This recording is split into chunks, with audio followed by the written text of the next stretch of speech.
Well, hello, blessings. Blessings, my lovely people. Could the news be any worse? I mean, seriously. Let's just think about this for a minute. America is literally not functional right now, right? America is not functional right now. We don't have TSA agents at the airport, and I'm flying out next month, so I really hope they get this mess taken care of because I'm going to London with my assistant, and boy, do we need half vacation. So listen, folks, ICE has taken over the airports. Are they trained? Are they even trained, ICE? I mean, it seems like they're just a bunch of thugs walking around with guns, making children and babies cry. Who are these people? Where did they come from? They seem to be grabbing up anybody and every loser that needs a job, and many of them are just racist, and it's just a disaster. Anyway, so we've got a disaster happening at the airports. ICE has taken over. The economy is in shambles. It looks like a mentally ill lunatic is in the White House, and everything that could be going wrong is going wrong. Everything that could be going wrong is going wrong. So we got to blame somebody, right?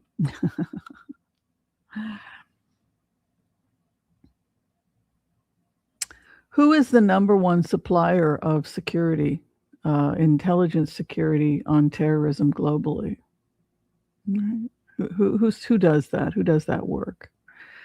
There are 120 something countries that hire security out of Israel, right? So Israel supplies security to the United States, the Vatican, and monitors terrorist activities, sleeper cells in the United States, etc. So the great irony is people attack Israel, but Israel is keeping people alive in something like 120 something countries, right? So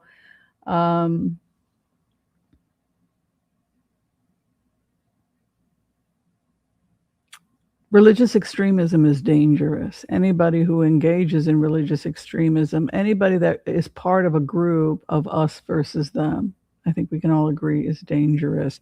Evangelical Christians, extreme sects of Islam, where life is not precious, right? There's just this world, life has no value, right? They have value in death, right? We live in a world that is pretty messed up. It's a pretty messed up world. And yep, that's true. Israel has been demonized a lot of untruths about Israel. I'm an Israeli, and I spend a lot of time in Israel.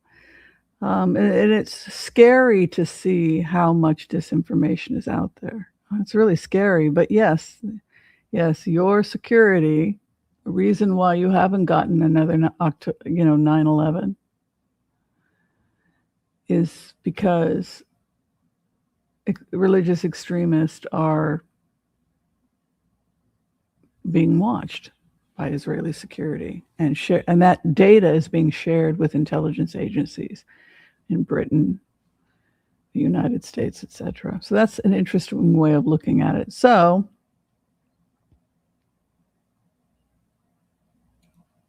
if we keep importing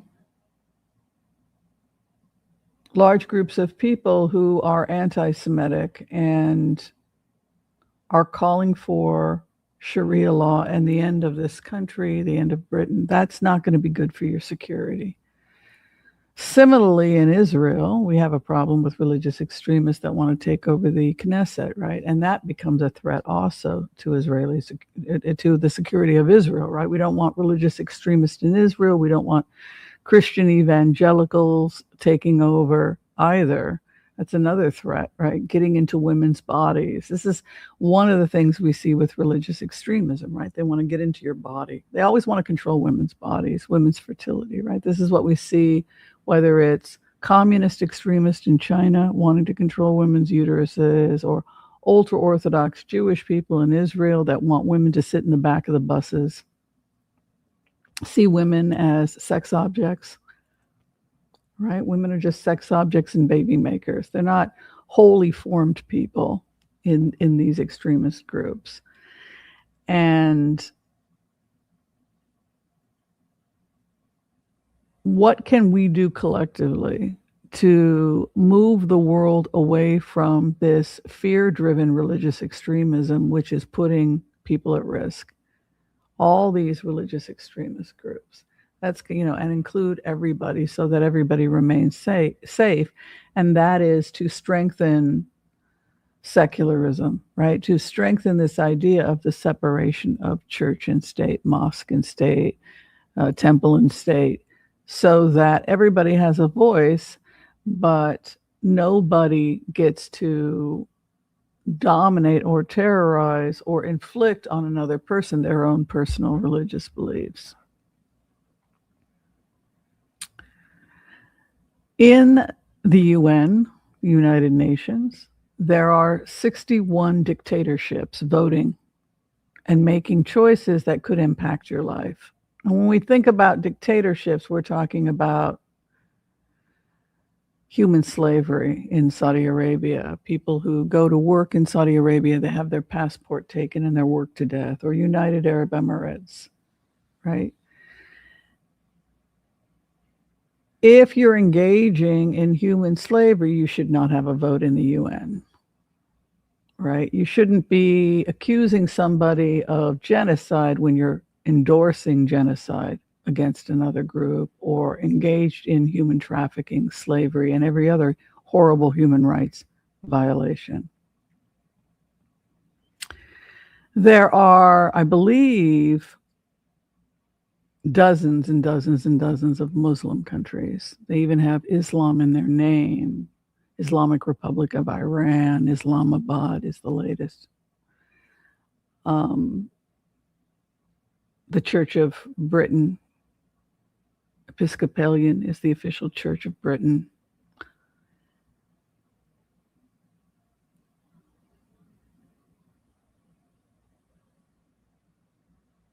Many countries do this. Many countries have an official religion, right? Greek Orthodox, the Greek Orthodox Church. Israel is the only Jewish state, but it's certainly not the only state where it has a recognized official religion as part of the state. Like I said, Great Britain has Church of England, Church of the Episcopalian, or Anglicans, the Anglicans. Russia's church has come and gone, right? It left, then it came back again under Putin because he felt he could use the church. Right. So it just seems to me that we have all this extremism when I look out at the world. Everybody is clinging to these crazy, archaic ideas. And this is something that Carl Sagan, however you want to pronounce it, Carl Sagan, that if we did not invest in primary education, if we didn't invest in educating our youth, we would fall into a kind of dark ages, and people would be clinging to their crystals, he said, expecting God to save them, instead of pushing towards good education, secularism, the scientific method. I think that those are valid points that Carl Sagan had made. All right, those are just some thoughts. Feel free to, the UN, for example, accusing Israel of genocide in Gaza when the Gazans were attempting genocide against the Jews. And then the group of people that said that the head was accused of pedophilia and he had to go, and the other person that was pushing it was getting funded by CARE, which is a recognized terrorist organization. and the Egyptians who were locking people inside at the Rafah gate and not letting people leave got away with it, and they were responsible for killing all kinds of people, but nobody blamed the Egyptians, even though the Egyptians were, 100% responsible for that. And something like 70, 80, I don't know what the numbers were, because Hamas lies about the numbers. For example, Iran is claiming that 1,200 Israelis are dead in the war. No, there aren't. So they will inflate numbers. But we do know, for example, in the Gaza war, that 40,000 were terrorists that were locking people inside, they were trapped in Gaza. Egypt would not let them leave, right? So it was actually, believe it or not, data came back that in urban warfare, it was the lowest numbers of civilian to combatant ratio in the history of urban warfare, because of these pinpoint. So what actually came out was the opposite of genocide, was that despite the fact that human beings were used as shields, it still had shockingly low numbers, the lowest numbers of civilian. It was still hell on earth. I mean, Egypt should have opened the gate. It's inhuman what Egypt did, right? Now Egypt's been given $50 billion to have this oil deal, right? And in exchange, they're supposed to help build Gaza. We'll see. The problem with Egypt was that they were smuggling weapons through Sinai and making a profit, bringing weapons from Iran. So I had a comment where somebody had said, Iran has not been in a war since 1845. I thought that was pretty funny. That's the kind of propaganda you spout when you are hanging out with people who are indoctrinated by Iranian propaganda. Actually, Iran is a bloody regime. It's been a bloody regime since 1970. Was it 77 when they took over? It's one of the bloodiest regimes. And they've been killing people all over the world through proxy armies. Hezbollah is one of the Iranian armies. Houthi is basically funded by Iran. Islamic Jihad, Islamic Brotherhood, which was smuggling weapons from Sinai into Egypt because it was profitable. They were making money firing weapons on Israel. And the weapons, of course, were coming from Iran, Hamas. So Hezbollah in the north is Iran's army, taking parts of Syria. Then ISIS, Al-Qaeda, which is Sunni Islam, they took Syria. So again, it's a very complicated, I understand it's complicated, but the UN is not to be trusted. I mean, I'm sorry, the UN is not to be trusted. It's not like you have all these good people voting in the UN. The UN's been taken over by dictatorships that have slaves. And we have to ask 61 dictatorships. The only functional democracy in the Middle East is Israel. Israel is the only functioning democracy. You have monarchies. Jordan is a monarchy with some local political voting, but it's certainly not a democracy. Neither is Egypt, really. I mean, Egypt is not a functioning democracy. Mubarak, I mean, like civil wars, the Arab Spring, Egypt has not been good at being able to be stable. Secularists like Nasser, to some extent, stabilized Egypt. Iran had the Shah, which was a secular dictator, and Saddam Hussein was a secular dictator that also, to some extent, stabilized the area. These are bloodthirsty secular dictatorships, Assad in Syria. But the argument was that the extremist would be more bloody. So it's a bloody part of the world, and it's this idea that these secular dictators will strike down these religious extremists. Obama oversaw many, many wars because of the funding by Iran. For example, when Iran funded the Houthi, he was firing Obama drone wars, right? Drone wars, which killed a lot of kids, right? Because the Houthi were firing on Saudi Arabia, because the Shia and the Sunni have been in war since the creation of the Sunni and the Shia, right? Since the division of those two sects of Islam. Same with the Taliban. The Taliban's allies are Iran, right? So Iran was taking over the Taliban, trying to take over Pakistan, Islamabad, right? They had sympathy from high-ranking officials in the Pakistani government. This is why Osama bin Laden was hiding in Pakistan, protected by the Pakistani military, sympathizers of the Taliban. That's why we entered Pakistani air base and took out Osama bin Laden. So they have ballistic missiles. Iran has ballistic missiles, and they are firing those ballistic missiles. And this idea that you're fighting Israel's war is a misnomer, because they're not just attacking Israel. I mean, this is the number one sponsor of these terrorist networks. Intelligence by Israel is the reason why we haven't had another September 11th, right? This sharing of data between the intelligence. Israel is a Western country, pro-Western, right? Iran is an enemy. Russia is an enemy. Iran and Russia are allies. North Korea is an enemy. They're allies. China goes back and forth, right? We've done a lot of deals. Right now they're back to being enemies, right? So when we think about the countries that have been hostile to the United States, we're thinking about Russia, Iran, North Korea, Afghanistan, which is funded by Iran, and back and forth with China, right? So, and then when we think about NATO and NATO allies, we think about Israel, right? Israel supplying intelligence against those groups. So again, there's a lot of misinformation. Al Jazeera is owned by Qatar,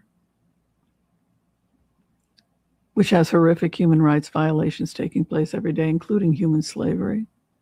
Horribly racist also, by the way, taking slaves out of Africa, not considering Black Africans to be equal to white Africans. That crazy, right? That crazy that we're seeing in those countries where slavery, Eritrea, where people are still being bought and sold as slaves in many parts of the world. And that is, something that a lot of people don't know, is that we have not ended slavery. Afghanistan, we're also seeing huge amounts of slavery. So here would be an example, for example, of something that you won't see the Israelis doing, right? Here's a slave being sold. This is Mauritania. It's an Islamic country, right? Y'all see that? You can see that, right? This guy is shouting. He's trying to sell his slave. Y'all see that?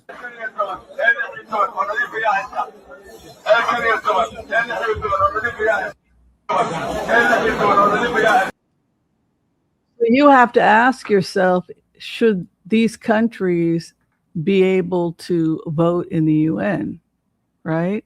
Should these countries be able to vote in the UN? I don't think so. I don't think that they should be voting in the UN. I think we need to clean up the UN, and only countries that have certain human rights. That means their families come from Iraq, Iran, Yemen, Morocco, Egypt, and Syria. They didn't arrive as conquerors. They were expelled. Their homes were taken. They fled to Israel as refugees after 1948. So explain to me how Jews from Baghdad, Yemen, and Ethiopia are European colonizers? Make that make sense. Now let's talk history. Jews didn't just show up in that land in the 20th century. We've had continuous presence there for over 3,000 years. Archaeology, Hebrew inscriptions, ancient synagogues, the Western Wall, Jewish coins, cities, and graves that existed long before many of the empires that later ruled there. Empires conquered the land. They exiled Jews again and again, but we never vanished. Calling Jews colonizers in Judea is like calling Native Americans colonizers in North America. Now let's deal with the word apartheid. In Israel, Arab citizens vote. They serve in parliament. They sit on the Supreme Court. They are doctors, professors, journalists, and business owners. Apartheid is a system where rights are denied based on race. That is not what this is. Israel is the one and only Jewish state. One, surrounded by 22 Arab countries and dozens of Muslim majority nations. Yet the only Jewish country on earth gets framed as the foreign implant? As an Ethiopian Jew, my family didn't colonize anything. We returned after centuries of exile. Jews are not one color. We are Black, brown, Middle Eastern, North African, European, because exile scattered us and history brought us back. You can criticize policies, you can debate governments, that's legitimate. But repeating slogans like colonizer and apartheid doesn't turn them into reality. History is a lot harder to fit into a hashtag. Okay, so that is one view. Of course, you don't have to agree with it, but it's always a good idea to travel, visit other countries like Israel and have those experiences, right? Have those experiences. And then you can debate, you can go to Israel and debate us and have some hummus, right? We like that. All right, let's do the empath's prayer. I want to call on white light protection for myself and this community as we ask permission from Spirit to access the Akashic records. We call on our spirit guides and our good angels to be with us. Please give us the clarity and the wisdom that is needed to empower all of us on our journeys to make the best decisions for ourselves, our families, the planet, the people we love, but also to help those that we may have strife with. And together collectively, we say amen. All right, first thing we're going to do is, what is the latest on the war? I know people are scared. It is scary. We know that NATO is now going to get involved in the war and stabilizing the straits. We will probably see the collapse of the Islamic Republic of Iran, but some parts of its government will remain, and some of the people in the government will remain. That is what Prince Pahlavi has said. And that's because, not everybody in the Iranian government is a bad person. There are moderates that are trying to help, and Pahlavi recognizes that. There were mistakes made under his father's regime. It was too classist. The poor didn't benefit from the wealth. It wasn't distributed the way it should have been. And so people turned to this Islamic cult thinking that they were going to get free housing, free healthcare, right? They got conned into it. That was how they got the left to be involved out of Tehran University. And then when the revolution happened, the left found out the hard way that they had been deceived and lied to. Not that being a leftist is bad, because I'm a leftist. Leftist values are good values. Secular, liberal, tolerance, include everybody, create a safe space for everybody.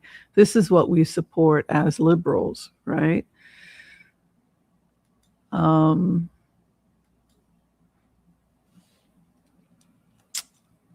problem was that they did not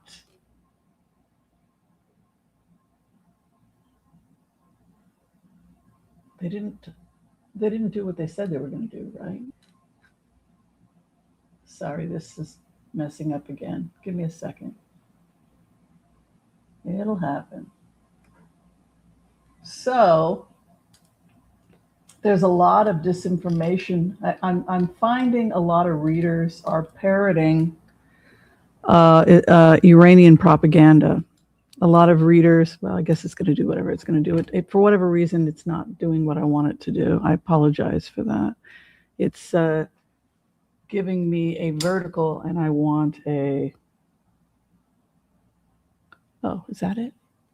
Is that all I had to do? I'm sorry, my loves. I'm a newbie with this. Okay, so I'm seeing a lot of readers spreading disinformation about what's going on in the Middle East, bashing my country, Israel, lying about my country, spreading Iranian propaganda. And that's hurtful. And I shouldn't let it bother me, but because it becomes a security risk after a while, right? If you start propping up Iranian propaganda, that's going to become a security risk. Over time, that will become a security risk for the country.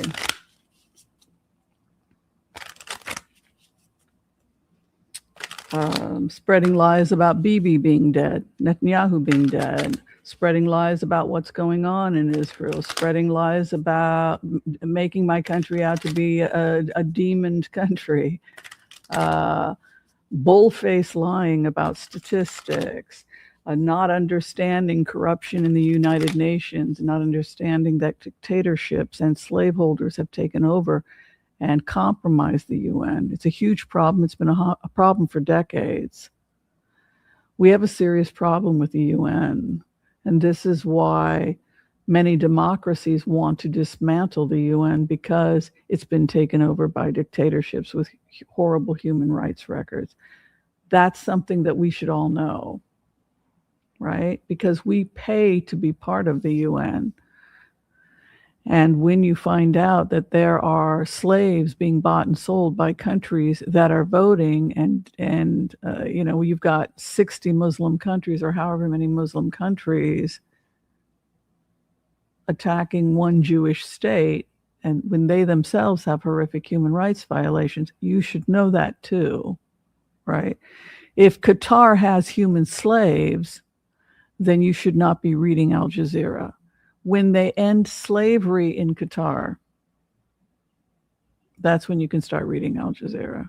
They're not a beacon of human rights. They shouldn't be speaking on human rights when they take the passports of Filipino workers and rape them and work them to death in order to build roads and highways in the desert like they did in Saudi Arabia, United Arab Emirates, and Qatar. They just killed those people. You don't have a right to a voice in the UN. All right, let's take a look. The war. 4 cards.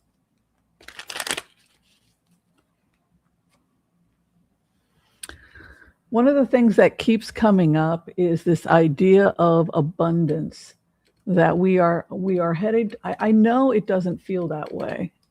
And I don't know why this is happening. I don't know why the cards come up this way. I honestly don't know what's going on. But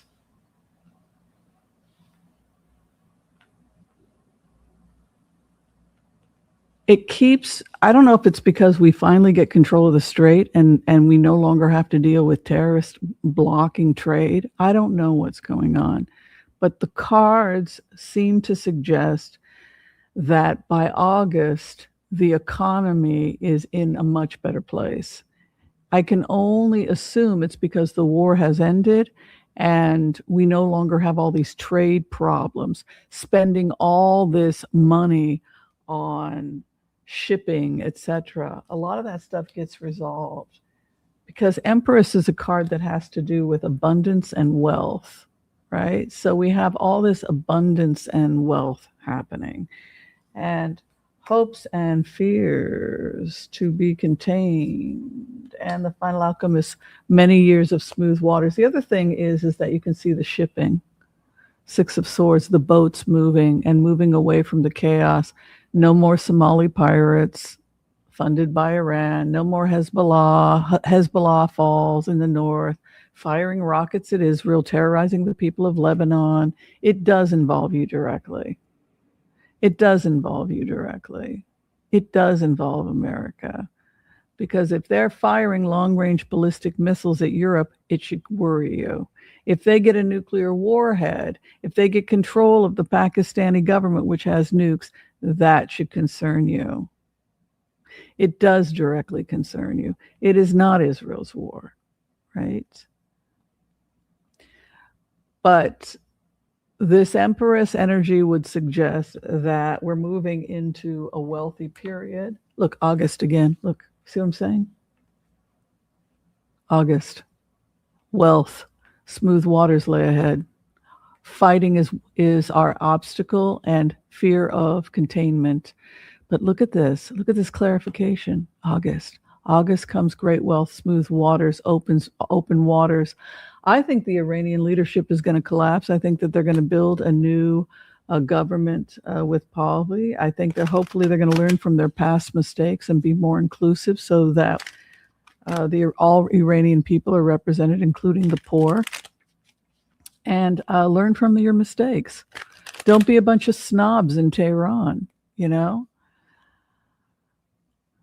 It's not like kumbaya, everything's going to be great if Pahlavi gets back in, right? If the Shah gets in. There are changes that have to be made, mistakes that were made. A bunch of aristocrats in Tehran eating caviar while 80-90% of Iranians don't have enough food to eat.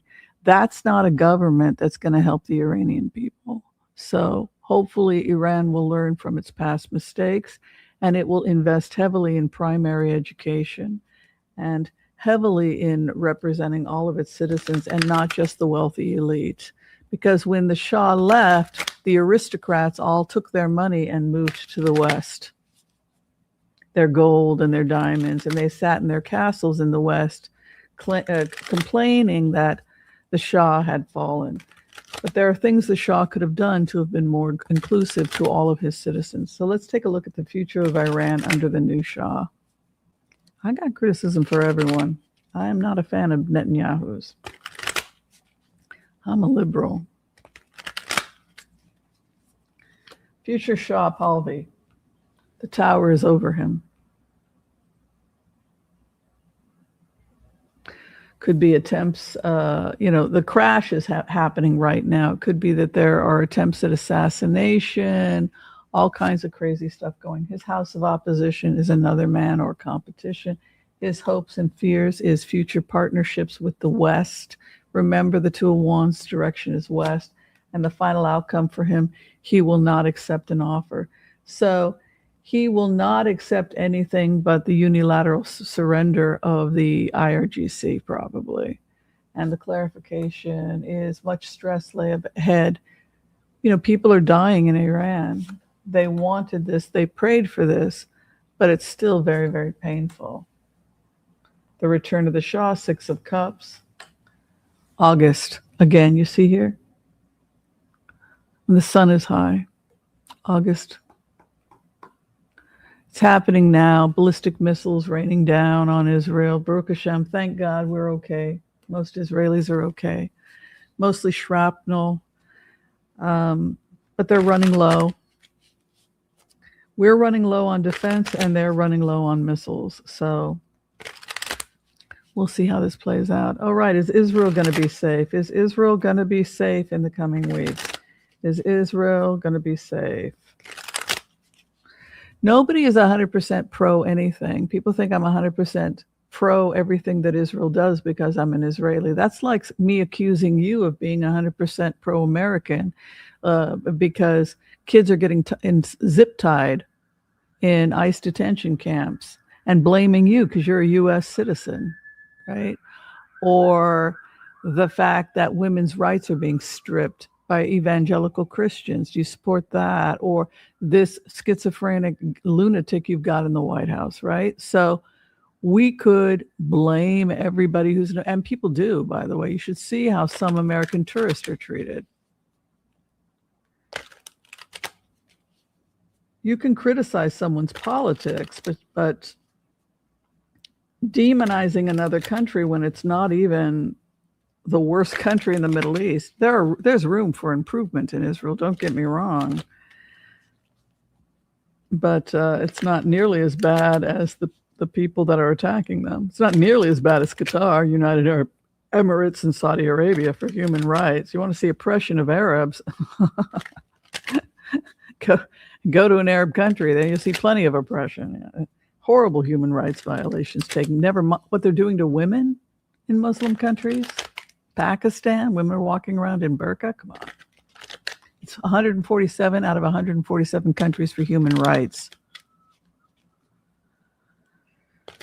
Shame on us if we support that, right? Why are they voting in the UN at all?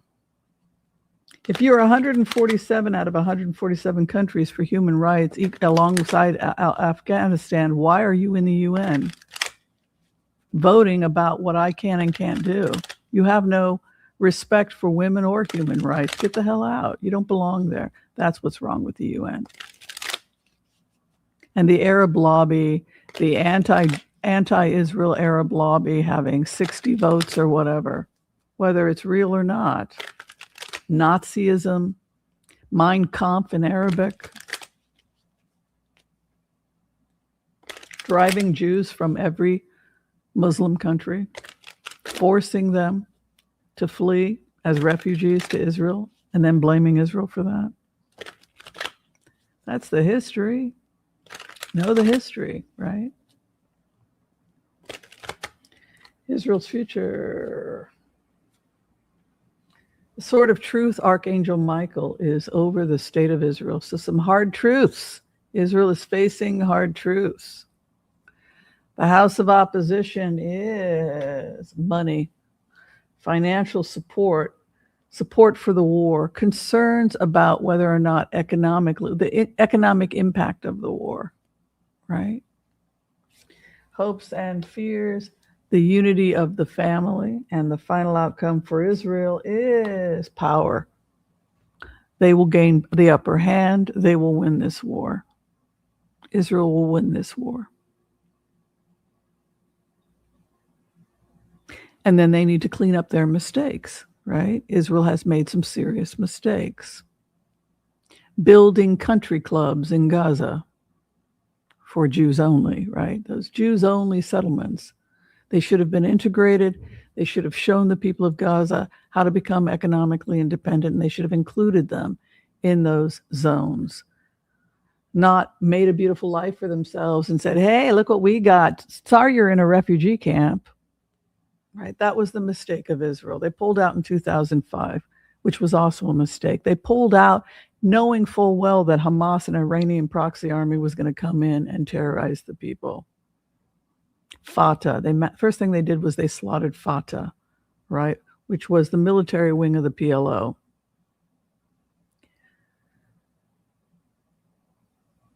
We should have given them not just a way out, but a way in. That was our mistake. We screwed up, and we need to fix that. We need to integrate, and we need to move away from religious extremism. That is our mistake. That is our fuck up. And that includes the West Bank. There's nothing wrong with building a settlement so long as nobody gets displaced, as long as it's unused land, and as long as it's integrated and you're offering not jobs cleaning your toilet, equality and respect and a reason to live. So those are the sins of Israel, right? That's what Israel has to do to make it right. Oasis now.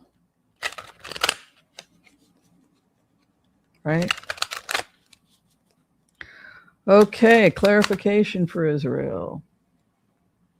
Transformation with the truth. Economic incentives become creative. The family unity and a great celebration. Armistice is coming to the world. Armistice is coming to Israel. A great celebration. The economy will improve. Scholars will move in. Justice will reign. And the people of Palestine should be included in those new settlements and move away from a bunch of religious wingnuts who think the earth is 6,000 years old. And that is what we're going to get here. Armistice and inclusion. And that's why I support Benny Gantz and the Blue and White Party. Unity. Let's face facts. Palestinians make the best hummus. We need you. All right. Let's check TSA. I love all my Palestinian brothers and sisters. I want unity, baby. All right. What is going on with ICE in the airports? What is going on with ICE in the airports?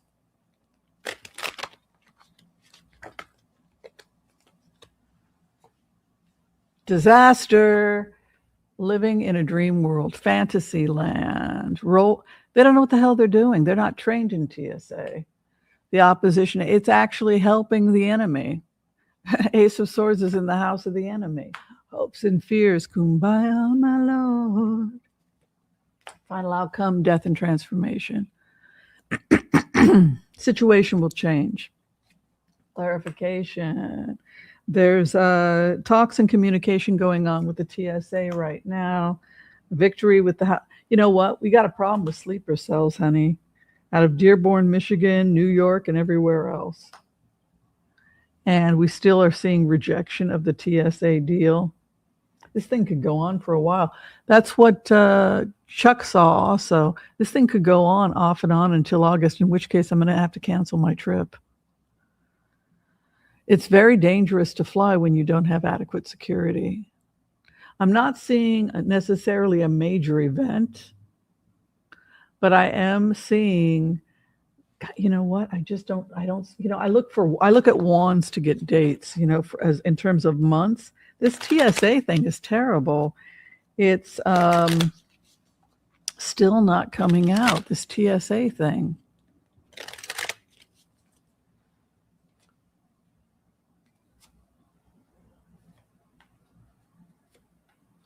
Maybe it could go until August.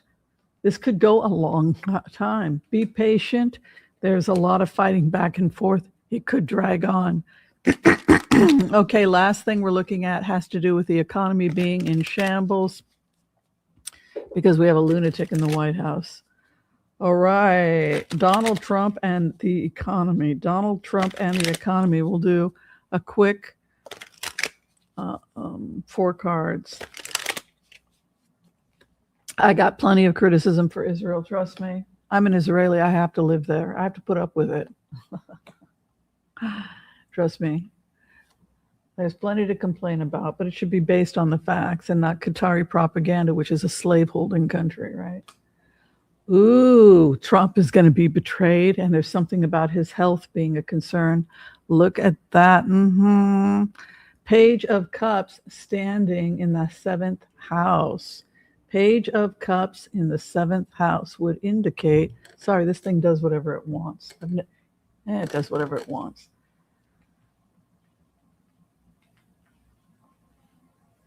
It just won't, it won't.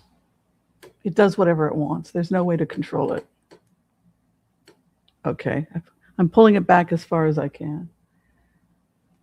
Okay, his health. So Trump's health remains a problem. The economy is having a negative impact, and he is going to be removed or fired. I'll tell you, people are starting to treat J.D. Vance like the president and this guy like yesterday's news. His health, Archangel Raphael is right over him. His opposition, smoother waters. I'll tell you, the Democrats are gaining power here also. The clarification, a heavy load is on top of him. He has become a wartime president, which is the one thing he did not want. And he's heavy. 10 of Wands can also be overweight, like a heavy bird. There is a huge backlash. Excuse me. There's a huge backlash against him now. There's like attacks, criticism. Hit him when he's low. That's what the Democratic strategy is. He's low now. Strike him while he's low. And that seems to be what's happening. And I also see him being betrayed by people close to him. Look at that. A new beginning happens for him in spring. He better clean this up fast. He better do what he can to generate jobs as fast as possible. He's becoming the war president. There is incredible animosity about this war. This is violence and war. And he's going to be betrayed possibly this spring. This is my spring card. It's also Archangel Uriel, who paves the new way, associated also with the Hebrew word Ali, which is the lion, right? So it's the card of the spring. You can see the spring symbolism there with the Page of Wands. And you can see this April, Trump will be betrayed. That's my prediction because it's an Aries card. It's the spring of Aries. It's the Aries child. It's Uriel. I see betrayal for Trump. I see betrayal for Trump, and I think it's going to happen this spring. His health remains a problem. He's got a heavy load with his health. Look at that. Look at this heavy attack against him with the Knight of Wands. People are very angry. He is trying to move beyond the issue of the economy, Four of Swords, and then his final outcome, Page of Wands, new beginning, spring, a devastation or a betrayal. That is the future for Trump. What I can say based on the cards is that armistice is coming, a great rejoicing. The roads begin to open, the trade begins to open, and with that opening comes economic stability, cheaper products, because we're no longer paying the piper, right? We're no longer paying the terrorists. So goods and services become cheaper in the West. That in turn creates more jobs. Trump is desperate to generate more jobs because if he doesn't, the GOP is going to be slaughtered in November. And that's what this is about. Somebody had asked, well, he fired everybody with Doge. Why is he running around creating jobs? Because he ran on a pro-jobs campaign, and the opposite has happened. And that is what MAGA and his voters are looking for, the economy and jobs, not to be bogged down in a foreign war, right? So for those reasons, we have betrayal for him in the spring. That's pretty easy for me to read. And look at him getting attacked. 8th house for me is the house of your issue or opposition. It can be a lover, a friend, an enemy, but it's the person you're having conflict with is the 8th house and a Celtic cross. If you're doing a blitz, it's the 7th, 8th, 9th, and 10th houses of a Celtic. That's how you do a blitz, right? So Trump's getting betrayed. Yeah, Trump's getting betrayed. Be patient, my loves. I know it's scary out there. This too shall pass. Take care of yourselves. Take care of your families. I believe in you. This will probably be over by August, and the economy will be all the better. And this president will probably be betrayed by this spring, and there's going to be something with his health as well. All right. Thank you, everyone, for your love, your light, your support, your beauty, your kindness, your wisdom, your compassion, and everything else that makes you amazing. If you're trying to get in for a reading with me, you can find all that information below this video. And thank you to everybody who showed love and compassion to me when I put up my story yesterday. I appreciate that. And for those people who were less than kind, well, we bid you adieu. Be kind to all so that all will be kind to you too. God bless. Peace out. We'll see you next time. Thank you, everyone. Mwah. You're amazing. Thank you.